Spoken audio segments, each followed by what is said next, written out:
नमस्कार, मैं हूँ मनविंदर। आप सभी राष्ट्रवादियों का एनबीएन नेटवर्क में एक बार फिर से बहुत-बहुत स्वागत है और मेरे साथ मुंबई से जुड़ चुके हैं आदरणीय भाऊ तुर्सकर जी।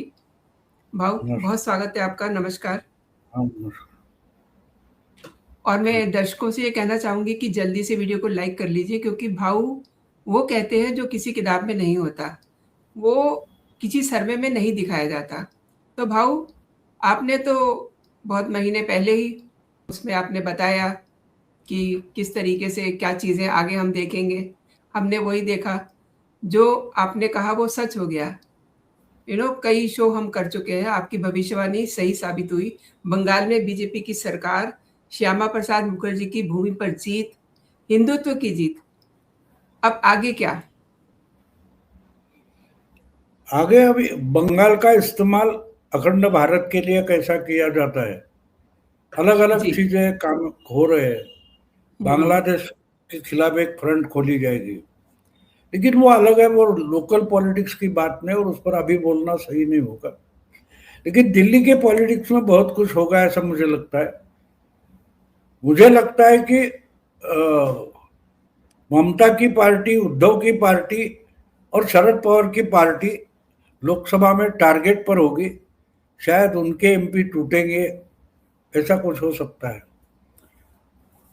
यानी पंजाब यूपी वगैरह के चुनाव अब 10-11 महीने में है, तो उसके पहले शायद मुझे लगता है कि दिल्ली में बहुत बड़ा कुछ होगा पार्लियामेंट्री, क्योंकि इन लोगों का धैर्य टूट गया है।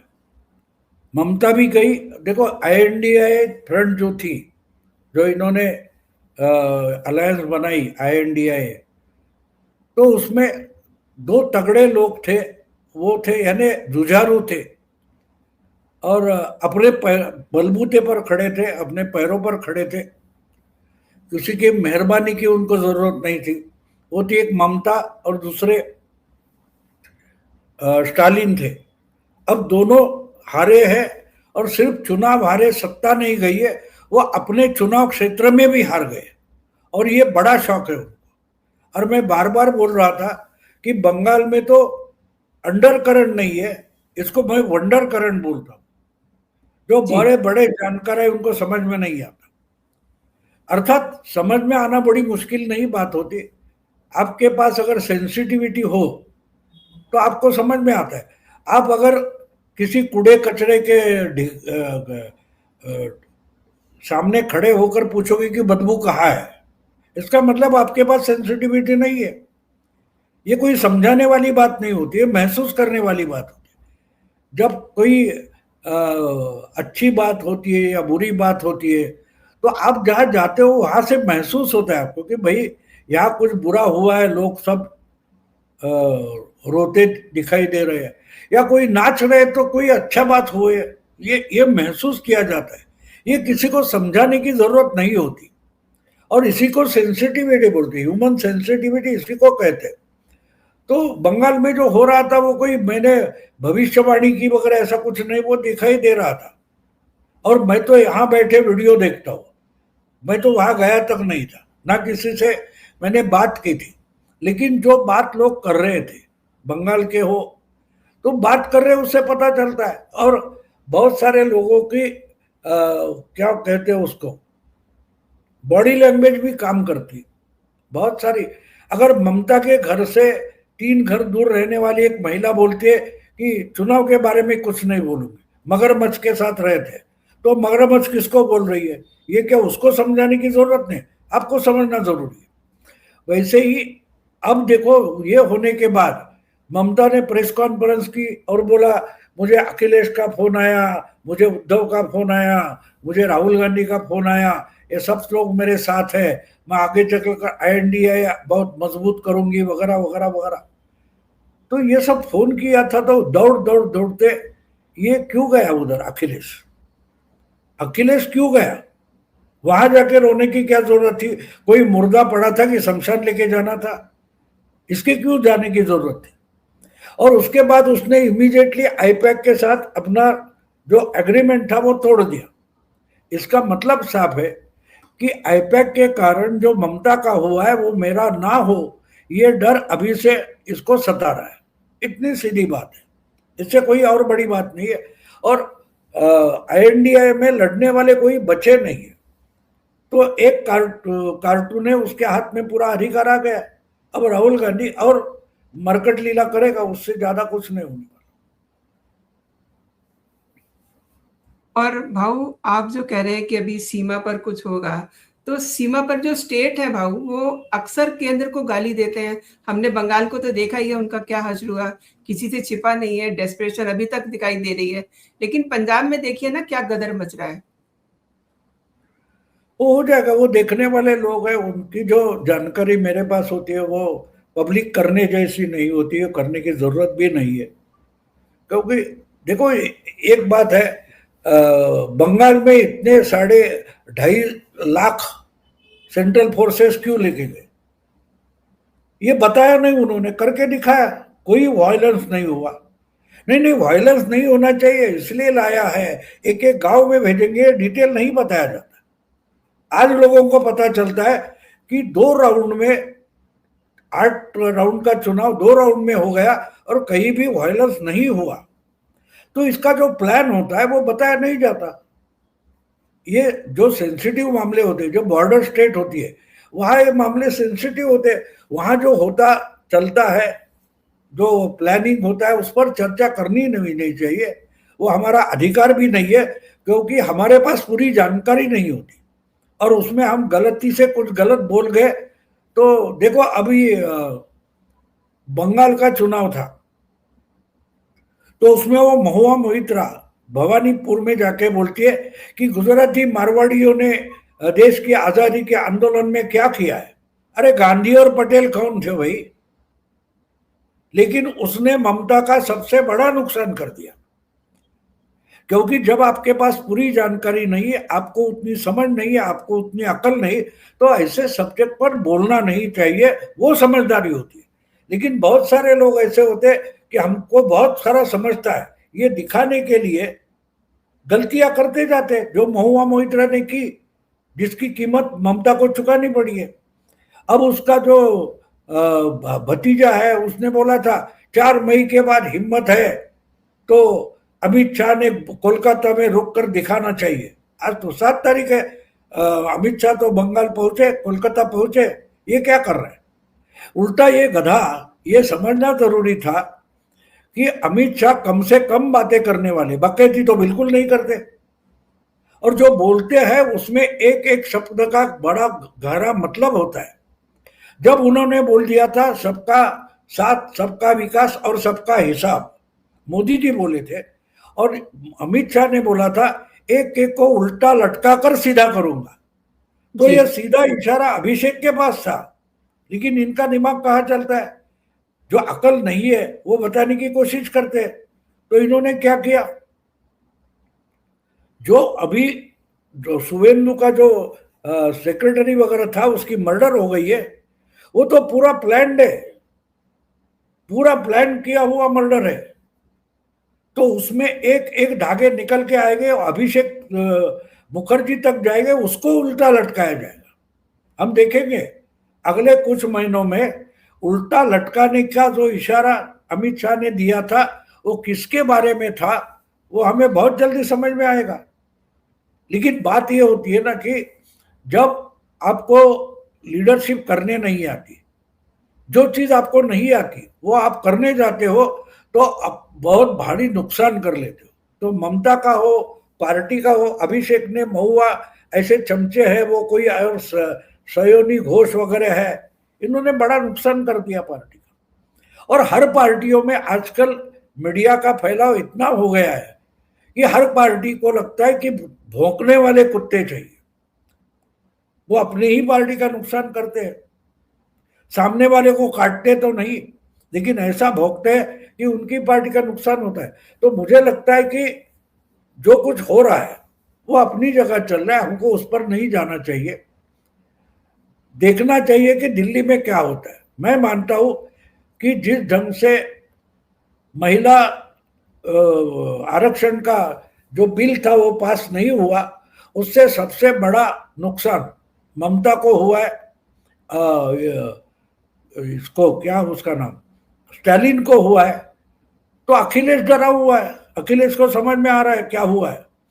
अब वो हनुमान चालीसा के या ऐसा कुछ निकाल कर तुलसी मानस वगैरह जो है उसकी कविताएं क्या श्लोक उठाकर डाल रहा है, तो जी। सबको समझ में आ रहा है क्या हो रहा है। वो समझाने की उलझाने की जरूरत नहीं है।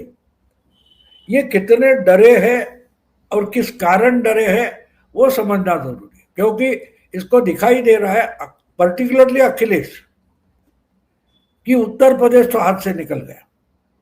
चुनाव को भले 10 महीना है लेकिन ये कुछ नहीं कर पाएगा। और अगर यही बातें चलती रही तो शायद उत्तर प्रदेश से चुनाव के बाद मध्यावधि लोकसभा चुनाव भी हो सकता है। अभी उसका स्पेकुलेशन करना अच्छा नहीं होता।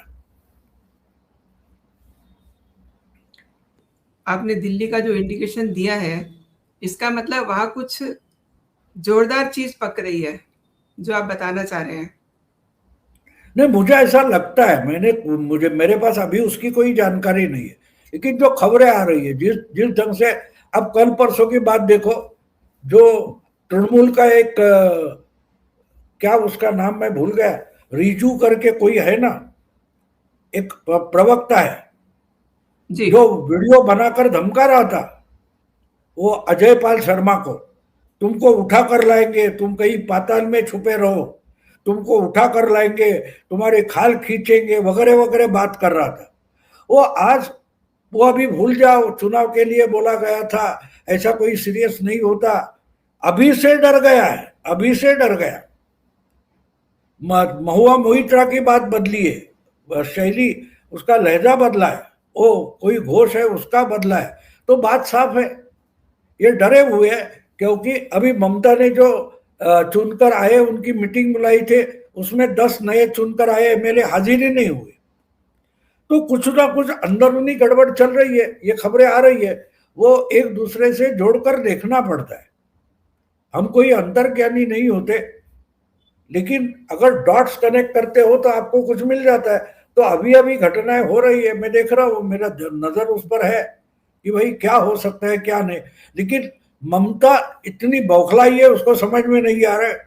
और जिस ढंग से पूरी INDI अलायंस है, उसमें जो जी। अलग अलग पार्टी है, उनको भी पूरा अंधेरा छाया हुआ लगता है, सिर्फ एक के, राहुल गांधी। क्योंकि राहुल गांधी को कोई सेंसिटिविटी है नहीं, क्या हार में क्या जीत में। जो वाजपेयी की कविता थी, राहुल गांधी उस पर पूरा ये करते, उनको कोई फर्क नहीं पड़ता जीतेंगे हारेंगे, पार्टी का नुकसान हो रहा है नहीं हो रहा है। लेकिन अभी चीजें साफ नहीं है। मुझे लगता है कि अमित शाह की जो राजनीति है वो जिस ढंग से जाती है, एक तो वो अपनी पार्टी की ताकत बढ़ाते, या तो जो खिलाफ पार्टियां हैं उनकी ताकत घटाते। तो इसलिए मुझे लगता है कि लोकसभा उत्तर प्रदेश के जो चुनाव है, उत्तर प्रदेश गोवा वगैरह 4-5 छोटे मोटे राज्य है, तो उसकी तैयारी में पार्टी के अलग अलग जो उपक्रम है वो तो लग जाएंगे। उसमें अभी इंफॉर्मेशन इकट्ठा की जाएगी, तो तब अमित शाह की वहां जरूरत नहीं है। तो उसे बीच में बैठे, अमित शाह तो खाली बैठने वाले हैं नहीं, वो कुछ ना कुछ तो करेंगे। तो करने की जगह जो दिखाई दे रही मुझे, वो दिखाई दे रही कि तृणमूल कांग्रेस, शरद पवार और उद्धव की पार्टी, ये 3 टारगेट हो सकते हैं।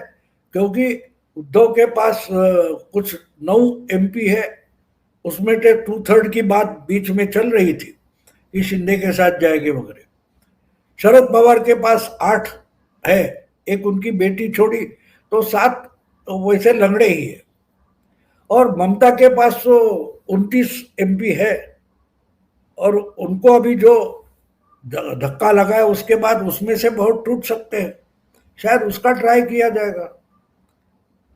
क्योंकि हम मजबूत होते हैं उसी ढंग से हमको सामने वाले को कमजोर भी करना पड़ता है। खुफिया एजेंसी काम क्या करती है, दुश्मन की प्रदेश में जाकर उनको खोखला बनाने की कोशिश करती है। तो पॉलिटिक्स में भी एक दूसरे के खिलाफ जो राजनीति चलती है, उसमें यही तो मामला होता है। अपना दुश्मन है, अपना प्रतिस्पर्धी है, तो उसको दुबला करते रहो, उसको डरा के रखो, ये तो होता रहता है। तो इसलिए मुझे लगा कि अभी अभी जो दिखाई दे रहा है उसमें शायद अखिलेश को भी, अखिलेश के पास भी कम नहीं कुछ 35-37 एमपी है, तो वो भी टारगेट पर हो सकता है, क्योंकि अभी सब डरे हुए हैं। तो जो डरते हैं उनकी पार्टी के जो एमपी वगैरह होते हैं वो ज्यादा डरते हैं कि अभी यही रहेंगे और हार जाएंगे। तो अब असम के विधानसभा चुनाव के पहले कांग्रेस का वो वहां का जो एमपी था उसने कांग्रेस छोड़ी, बीजेपी में आया और असेंबली का चुनाव लड़ा। तो ये होता रहता है। तो अमित शाह जैसे जो शिकारी होते हैं उनकी तो नजर हमेशा रहती है कि शिकार कहाँ मिलेगा। तो मुझे लगता है कि ये अगर कमजोर हो गए तो शायद शिकार इन पार्टियों की हो सकती है। भाऊ आपने बहुत बड़ी बात की है। और देखिए, आप शुरू से कहते आ रहे हैं कि बंगाल बदलेगा, जब हिंदू खड़ा होगा तो बंकिम चंद्र चटर्जी और विवेकानंद, सुभाष चंद्र बोस पैदा होते हैं। हम यहाँ नई क्रांति देखेंगे, सनातन क्रांति देखेंगे भाऊ। नहीं, वो तो होते जाता है। ये क्रांति वगैरह नहीं मानता मैं, उत्क्रांति मानता हूँ, इवोल्यूशन मानता हूँ। जो चीजें झट झट से आ जाती है वो झट से निकल जाती है, और जो समय लेते हुए आहिस्ता आहिस्ता करके आती है वो टिक पाती है। तो ये बदलाव होते आया। 12 साल के बाद लोकसभा चुनाव 2014 में मोदी जी ने जीता, वहां से लेकर आज हम यहाँ आए। तो इस पर निकाल कर उड़ना शुरू करने की जरूरत नहीं है, आहिस्ता आहिस्ता होने वाला है। कुछ लोग मुझे पूछ रहे थे लेकिन तमिलनाडु में नहीं, मैंने बोला अमेरिका में भी नहीं है बीजेपी, बीजेपी अमेरिका में भी नहीं।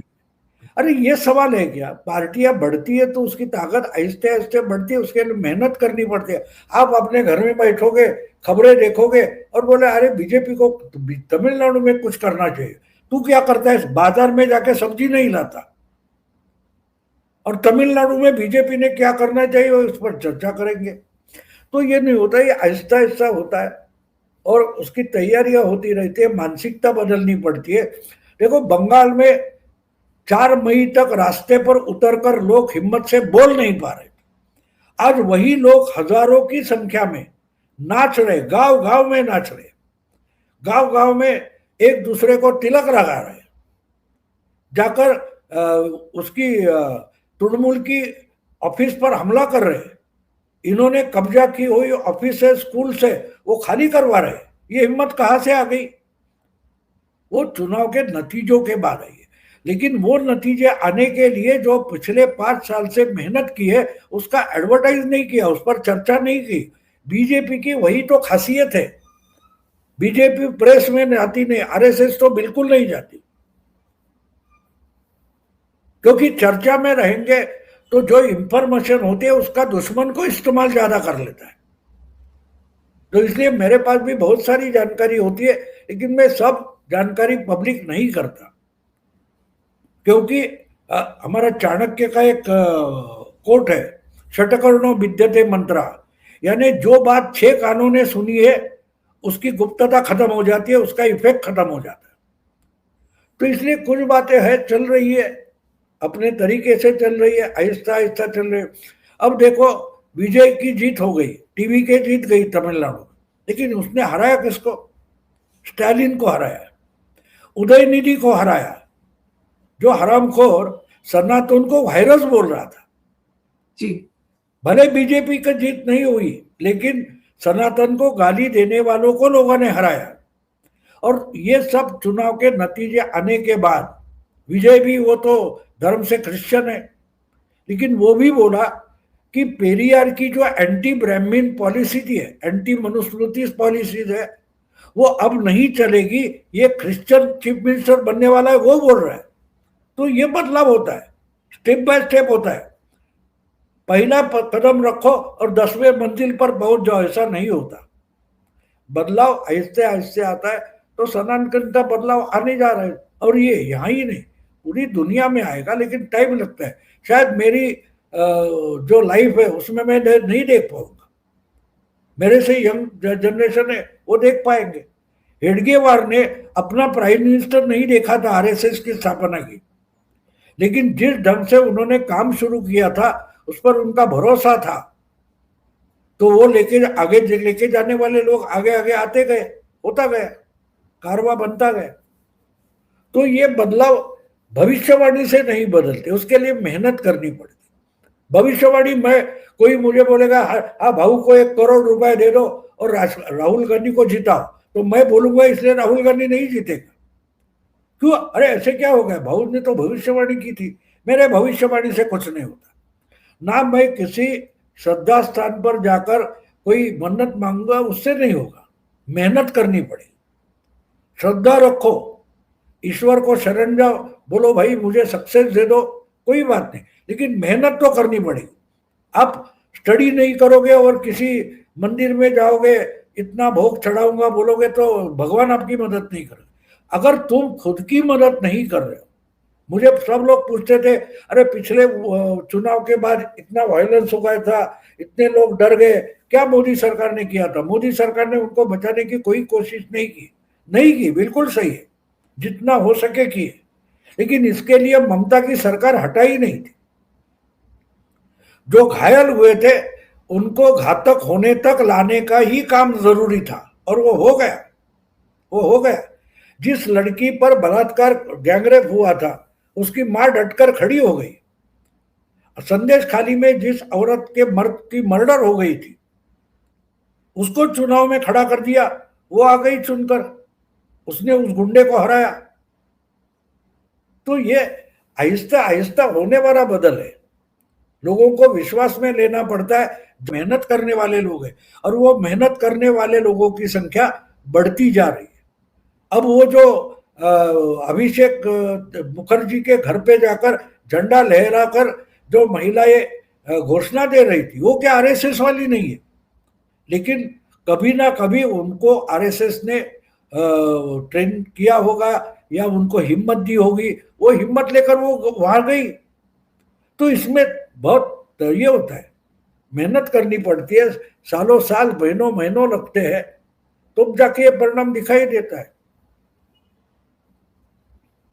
आपने भाऊ कई पहलू टच किए हैं, मोदी हैं, शाह हैं, आरएसएस है। बंगाल को लेकर के आगे क्या प्लान हो सकते हैं इनके? क्योंकि हमने भी देखा, आपने भी देखा, बंगाल के हिंदू ने तो बहुत सहा है, बहुत घायल हुआ है। नहीं, घायल की बात छोड़ दो वो, लेकिन बंगाल स्ट्रेटेजिक पोजीशन में है इंटरनेशनली, साउथ ईस्ट एशिया की पॉलिटिक्स में बिल्कुल स्ट्रेटेजिकली बंगाल पोजीशन किया गया है। क्या जो ज्योग्राफिकली है, तो मैं मानता हूं आगे चलकर सनातन के लिए बंगाल ये सनातन का इजराइल बन सकता है, उसका पोटेंशियल है। अब वो कब होगा, कौन से साल में होगा, ये पूछना गलत है। इजराइल जब बना, अब बहुत सारे लोग इजराइल बोलते हैं, मालूम है इजराइल कैसे तैयार हुआ था?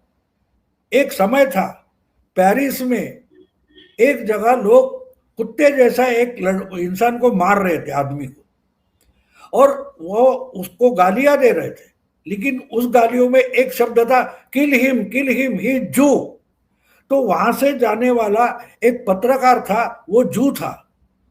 वो इतना डिस्टर्ब हुआ कि भाई अगर हर देश से हमें निकाले जाएंगे तो हमारे लिए जमीन कहाँ है? तो उसने अपने जैसे सोचने वालों की एक टीम बनाई और उस पर विमर्श होता रहा, चर्चा करते रहे कि क्या करें, हमारा देश होना चाहिए। 2000 साल पहले हमारा देश इस पृथ्वी से जब दुनिया के नक्शे से मिटाया गया, तो उन्होंने अलग अलग प्लान बनाए। उसमें एक प्लान ये था कि जहां ओरिजिनल जेरूसलम है, जहां से हमारा रिलीजन निकला है, वहां जाकर हम बसेंगे। तो कौन बसेगा? वहां तो कुछ नहीं है, रेगिस्तान तो है। तो उन्होंने बैठकर एक प्लान निकाला कि अमेरिका या यूरोप में जो पैसे वाले जू है उनसे पैसा इकट्ठा करेंगे, और जो गरीब जूस है, सर्वाइवल भी मुश्किल है, उनको पैलेस्टाइन में जमीन खरीद कर देंगे, वहां बैठकर अपना घर बसाओ, अपनी डेवलपमेंट शुरू करो। ऐसे करते करते अलग अलग इलाके उन्होंने खरीद कर जमीन खड़ा कर दिया, उससे इजराइल या पैलेस्टाइन में जूस की जमीन खरीदी हुई थी पहले, आगे चलकर उसका इजराइल बना है। तो उसके पीछे 10, 15, 25 साल की मेहनत थी, ये कितने लोगों को मालूम है? अरे नेतन्याहू ने ये किया, उसने ये किया, बोलने में आसान है, लेकिन वहां जो अरब जो थे वो इनकी मजाक उड़ाते थे। जहां दलदल है, दलदल जैसी जमीन बेची जाती थी, वो जमीन सुखाने के लिए इन्होंने रिसर्च किया, और यहां जो यूकैलिप्टस का पेड़ लगा दो तो वो जाना पानी खींचता है, जमीन सुखाता है, ऐसे करके वो टेक्निक डेवलप करते गए। ऐसे होते होते आज 100 साल के बाद आज का इजराइल हम देख रहे हैं। अब मैं बोलूं कि बंगाल में सनातनी इजराइल हो सकता है, तो बोलेंगे कैसे करेगा तू, यानी खुद कुछ नहीं करेंगे, लेकिन तुम क्या कर रहे हो? तो ऐसे नहीं होता, इवोल्यूशन होता है, दुनिया बदल जाती है, लेकिन जो पोटेंशियल दिखाई देता है मैं उस पर बात करता हूँ। और मुझे लगता है कि साउथ ईस्ट एशिया में अगर दुनिया में अगर शांति प्रस्तावित करनी है तो उसके लिए जैसे पश्चिम एशिया में इजराइल है, ऐसा ही साउथ ईस्ट एशिया में एक स्पॉट होना चाहिए, और वो स्पॉट पश्चिम बंगाल हो सकता है। भाऊ आपने बहुत कमाल की बात कही है कि साउथ ईस्ट एशिया का जो आपने विवरण किया है, वाकई में वो बहुत सच्चाई के करीब नजर आता है। और एक तरह से अब वहाँ का जो हिंदू है वो खुद भी बहुत खुश भी है और अपने आप को सिक्योर भी फील कर रहा है। तो ऑब्वियसली वो आगे बढ़ करके, जैसा कि आपने कहा कि इजराइल क्रांति देख रहे हैं आप, अब कैसे कब होगा ये तो ईश्वर जानता है। आपने भाऊ मेरे शो के लिए समय निकाला, मेरे दर्शकों को आपने बेहतरीन जानकारी दी, इसके लिए आपका बहुत बहुत धन्यवाद भाऊ। नमस्कार। जय हिंद, जय भारत।